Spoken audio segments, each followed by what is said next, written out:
creative friends. Welcome back to my channel. I'm Heather with The Myriad Maker. Well, it's been a few weeks and I apologize for that. I've been dealing with some arthritis in my thumb and it's just been annoying. It's been painful, but it's also been really annoying just not being able to do all the things that I'd like to be doing. So it's really slowed me down the last few weeks, and I haven't been able to put out videos as often as I would like to be doing.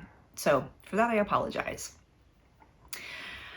I wanted to give you a little bit of an update on what I'm working on and what my plans are. But if you are just more interested in skipping ahead to the content of today's video, I'll put the timestamp right here so you can just skip ahead if you're not really interested in the rest of all this stuff.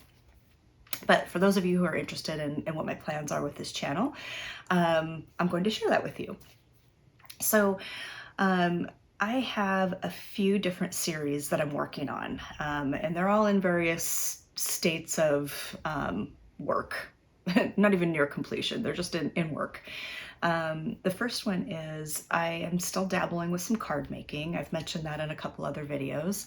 I've really been struggling with the filming aspect of that. I've struggled with my camera not focusing in on the right things, lighting not being right, you name it. I haven't gotten very good footage with the things that I've recorded so far. So I'm working through it, but I am still working on that series. I just don't have anything in the pipeline yet to show you.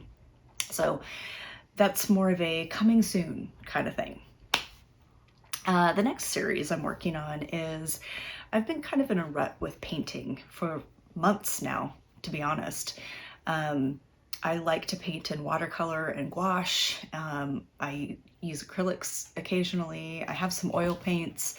I dabble in a lot of different things, but I've just kind of been in a creative rut for quite some time.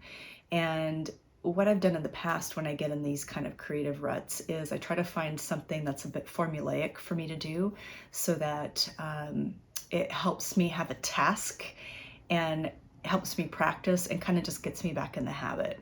So what do I mean by that? So in the past, when I've gotten in a creative rut with painting, I've gone back to some of my watercolor palettes and done new mixing charts.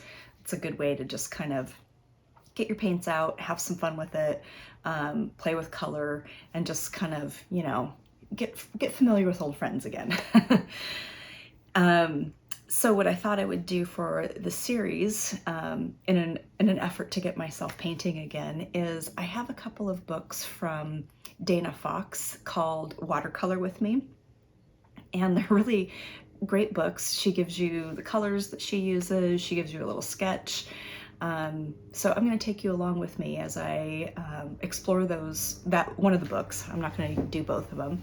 Well, maybe I'll do both of them eventually. But for now, we'll just focus on one of the books, and I'm going to be recording that, and we'll start to release videos on a regular cadence when I've got enough kind of in the pipeline. Right now, I think I have one video filmed and ready to edit and one kind of in progress, but I had to stop painting one day because my hand was hurting. So anyway, I will get back to that and continue filming. And then the last series I'm working on right now is a new one, and I've got actually quite a bit of footage in the pipeline for this, so I hope to be able to start getting things out on a more regular basis. But this series is going to be more about alterations and upcycling your clothing. Why is that?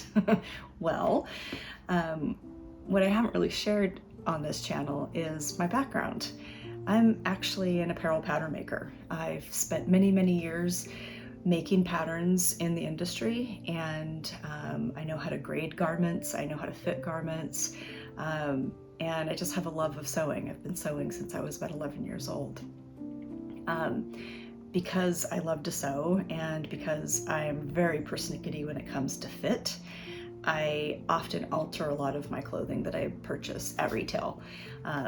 I'm usually altering things around the waist. Sometimes it's hemlines as well. You know, sometimes I'll buy a long and shorten it to my inseam length. Um, the most recent struggle I'm having with ready-to-wear clothing is, as I've been getting older, I've been starting to gain more weight in my arms instead of other areas of my body. So now I have a lot of shirts that are too tight in the arms. So frustrating. So I am working on altering some things. So I have, I think, about maybe 8 to 10 garments in the pipeline, various things that I'm altering. I think maybe I have 4 or 5 tops that I'm altering the sleeves on. I have a couple things that I've altered necklines on, and some other things I've altered the waistline on. So I'm recording those things and working on video footage, and that's what this first video is for you today. So what I'm working on today is a blouse that I purchased. Love it across the board, with the exception of the neckline. The front neck is just, it's too high, and it just feels claustrophobic. So what I'm doing is a very minimal alteration, and it's simply, I'm pivoting the neck point down from where it is to be a little bit lower and a little bit wider. And what that will do is it'll allow me to keep the same distance from the shoulder seam to the center front neck if I just pivot that neckline down and open up the center front placket. This is the type of blouse that I would never ever wear with the button closed all the way to the top. So opening up that center front placket isn't going to be an issue for me because I'm never going to button it anyway. Mainly what I want to avoid is having to rework the collar completely. So by pivoting the neck, I can just keep the same collar shape and reattach it.